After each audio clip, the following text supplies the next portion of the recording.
함께 하나님의 말씀을 암송하시겠습니다. 로마서 6장 23절 말씀. 죄의 싹슨 사망이요 하나님의 은사는 그리스도 예수 우리 주 안에 있는 영생이니라. 로마서 6장 23절 말씀. 아멘. 로마서 6장 23절 말씀. 죄의 싹슨 사망이요 하나님의 은사는 그리스도 예수 우리 주 안에 있는 영생이니라. 로마서 6장 23절 말씀. 아멘. 전도서 7장입니다. 명예가 값비싼 향유보다 더 낫고 죽는 날이 태어나는 날보다 더 중요하다. 초상집에 가는 것이 잔치집에 가는 것보다 더 낫다. 살아있는 사람은 누구나 죽는다는 것을 명심하여야 한다. 슬픔이 웃음보다 나은 것은 얼굴을 어둡게 하는 근심이 마음에 유익하기 때문이다. 지혜로운 사람의 마음은 초상집에 가 있고 어리석은 사람의 마음은 잔치집에 가 있다. 지혜로운 사람의 책망을 듣는 것이 어리석은 사람의 노래를 듣는 것보다 더 낫다. 어리석은 사람의 웃음소리는 가마솥 밑에서 가시나무 타는 소리와 같다. 이 또한 헛되다. 탐욕은 지혜로운 사람을 어리석게 만들고 뇌물은 지혜로운 사람의 마음을 병들게 한다. 이 일은 시작할 때보다 끝낼 때가 더 좋다. 마음은 자만할 때보다 참을 때가 더 낫다. 급하게 화내지 말아라. 분노는 어리석은 사람의 품에 머무는 것이다. 옛날이 지금보다 더 좋은 까닭이 무엇이냐고 묻지 말아라. 이런 질문은 지혜롭지 못하다. 지혜는 유산을 받는 것만큼이나 좋은 것이니 이 세상에서 살면서 그 덕을 보기 때문이다. 돈이 사람을 보호하듯 지혜도 사람을 보호한다. 그러나 지혜를 깨우쳐 아는 지식이 더 좋은 까닭은 지혜가 그 사람의 목숨을 살려주기 때문이다. 하나님이 하시는 일을 생각해 보아라.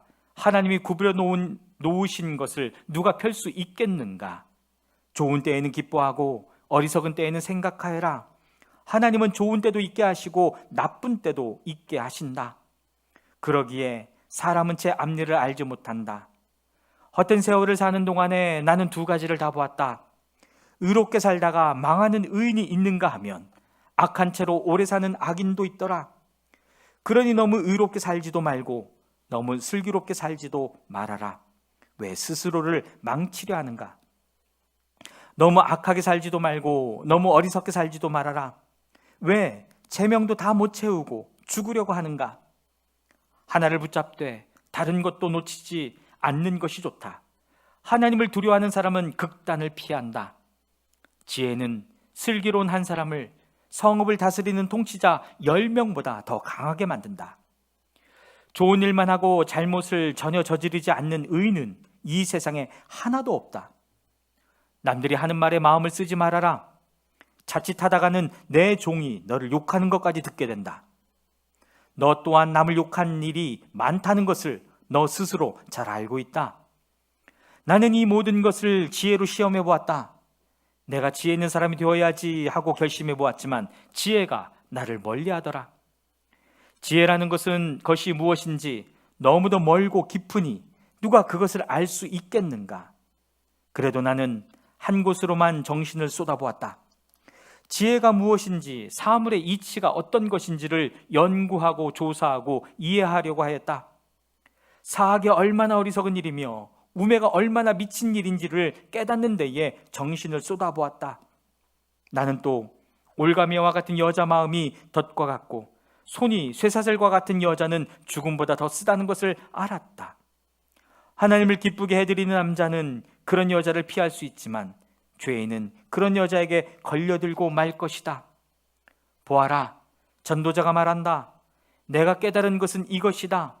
사물의 이치를 하나하나씩 찾아가는데 아직도 얻지 못하였지만 다만 찾으면서 깨달은 것은 오로지 1000명 가운데서 남자 하나를 찾을 수 있어도 1000명 가운데서 여자 하나는 찾지 못한다는 것이다. 그렇다. 다만 내가 깨달은 것은 이것이다. 하나님은 우리 사람을 평범하게 단순하게 만드셨지만 우리가 우리 자신을 복잡하게 만들어 버렸다는 것이다. 전도서 8장입니다. 어떤 사람이 지혜 있는 사람인가? 사물의 이치를 아는 사람이 누구인가? 지혜는 사람의 얼굴을 밝게 하고 굳은 표정을 바꾸어 준다. 나는 권한다. 왕의 명령에 복종하여라. 그것은 내가 하나님 앞에서 맹세한 것이기 때문이다. 왕이 싫어하는 일은 고집하지 말고 왕 앞에서는 물러나거라. 왕은 자기 마음대로 할 수 있는 사람이다. 왕의 말이 곧 최고의 법인데 누가 감히 그에게 왜 그렇게 하십니까? 하고 말할 수 있겠는가? 왕의 명령을 지키는 이는 안전하다. 지혜 있는 사람은 언제 어떻게 그 일을 하여야 하는지를 안다. 우리가 비록 장래 일을 몰라서 크게 고통을 당한다 해도 모든 일에는 알맞은 때가 있고 알맞은 방법이 있다. 무슨 일이 일어날지 아무도 모른다. 앞으로 일어날 일을 말하여 줄 수 있는 사람이 누구인가? 바람을 다스려 그치게 할 수 있는 사람이 없듯이 자기가 죽을 날을 피하거나 연기시킬 수 있는 사람도 없다. 전쟁이 일어나면 벗어날 사람이 없듯이 악은 행악자를 놓아주지 않는다. 나는 이 세상에서 벌어지는 모든 일을 살펴보다가 이 세상에는 권력 쥔 사람 따로 있고 그들에게 고통받는 사람 따로 있음을 알았다. 나는 악한 사람들이 죽어서 무덤에 묻히는 것을 보았다. 그런데 사람들은 장지에서 돌아오는 길에 그 악한 사람들을 칭찬한다. 그것도 다른 곳이 아닌 바로 그 악한 사람들이 평소에 악한 일을 하던 바로 그 성읍에서 사람들은 그들을 칭찬한다. 이런 것을 보고 듣노라면 허탈한 마음 가눌 수 없다. 사람들은 왜 서슴지 않고 죄를 짓는가? 악한 일을 하는데도 바로 벌이 내리지 않기 때문이다. 악한 사람이 100번 죄를 지어도 그는 여전히 살아있다. 사람들은 말한다. 하나님 앞에서 경건하게 살면서 하나님을 두려워하는 사람은 모든 일이 다 잘 되지만 악한 자는 하나님을 두려워하지 않으니 그가 하는 일이 잘 될 일 없으며 사는 날이 그림자 같고 한창 나이에 죽고 말 것이다. 이 세상에서 헛된 일이 벌어지고 있다. 악한 사람이 받아야 할 벌을 의인이 받는가 하면 의인이 받아야 할 보상을 악인이 받는다. 이것을 보고 나 어찌 헛되다고 말하지 않을 수 있겠는가? 나는 생을 즐기라고 권하고 싶다. 사람에게 먹고 마시고 즐기는 것보다 더 좋은 것이 세상에 없기 때문이다. 그래야 이 세상에서 일하면서 하나님께 허락받은 한평생을 사는 동안에 언제나 기쁨이 사람과 함께 있을 것이다. 내가 마음을 다하여 지혜가 무엇인지를 알고자 하였을 때에, 그리고 땅 위에서 밤낮 쉬지도 않고 수고하는 사람의 수고를 살펴보았을 때에 하나님이 하시는 모든 일을 두고서 나는 깨달은 바가 있다. 그것은 아무도 이 세상에서 이루어지는 일을 이해할 수는 없다는 것이다. 그 뜻을 찾아보려고 아무리 애를 써도 그 사람은 그 뜻을 찾지 못한다. 혹 지혜 있는 사람이 안다고 주장할지도 모르지만 그 사람도 정말 그 뜻을 알 수는 없는 것이다. 전도서 9장입니다. 나는 이 모든 것을 마음속으로 깊이 생각해 보았다. 그리고서 내가 깨달은 것은 의로운 사람들과 지혜로운 사람들이 하는 일을 하나님이 조종하신다는 것, 그들의 사랑과 미움까지도 하나님이 조종하신다는 것이다. 사람은 아무도 자기 앞에 놓여 있는 일을 알지 못한다. 모두가 같은 운명을 타고났다. 의인이나 악인이나 착한 사람이나 나쁜 사람이나 깨끗한 사람이나 더러운 사람이나 제사를 드리는 사람이나 드리지 않는 사람이나 다 같은 운명을 타고났다. 착한 사람이라고 해서 죄인보다 나을 것이 없고 맹세한 사람이라고 해서 맹세하기를 두려워하는 사람보다 나을 것이 없다. 모두가 다 같은 운명을 타고났다는 것, 이것이 바로 세상에서 벌어지는 모든 잘못된 일 가운데 하나다. 더욱이 사람들은 마음의 사악과 광증을 품고 살다가 결국에는 죽고 만다. 살아있는 사람에게는 누구나 희망이 있다.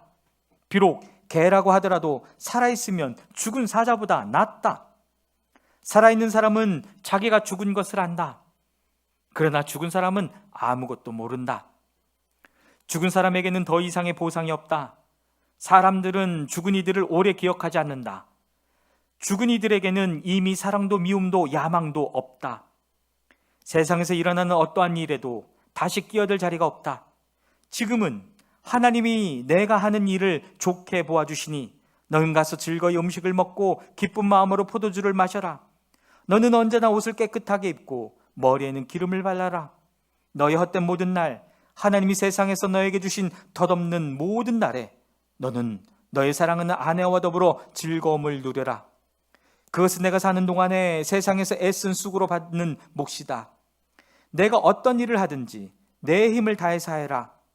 내가 들어갈 무덤 속에는 일도 계획도 지식도 지혜도 없다. 나는 세상에서 또 다른 것을 보았다. 빠르다고 해서 달리기에서 이기는 것은 아니며 용사라고 해서 전장에서 이기는 것도 아니더라. 지혜가 있다고 해서 먹을 것이 생기는 것도 아니며 총명하다고 해서 재물을 모으는 것도 아니며 배웠다고 해서 늘 잘 되는 것도 아니더라. 불행한 때와 재난은 누구에게나 닥친다. 사람은 그런 때가 언제 자기에게 닥칠지 알지 못한다.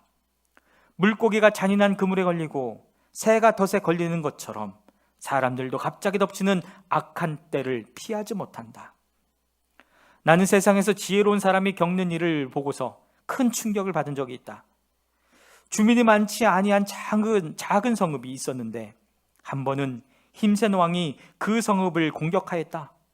그는 성읍을 에워싸고 성벽을 무너뜨릴 준비를 하였다. 그때 그 성 안에는 한 남자가 살고 있었는데 그는 가난하기는 하지만 지혜로운 사람이므로 그의 지혜로 그 성을 구하였다. 그러나 어느 누구도 그 가난한 사람을 오래 기억하지 않았다. 나는 늘 지혜가 무기보다 낫다고 말해왔지만 가난한 사람의 지혜가 멸시받는 것을 보았다. 아무도 가난한 사람의 말에 더 이상 귀를 기울이지 않았다. 어리석은 통치자의 고함치는 명령보다는 차라리 지혜로운 사람의 조용한 말을 듣는 것이 더 낫다. 지혜가 전쟁 무기보다 더 낫지만 죄인 하나가 많은 선한 것을 망칠 수 있다. 아멘.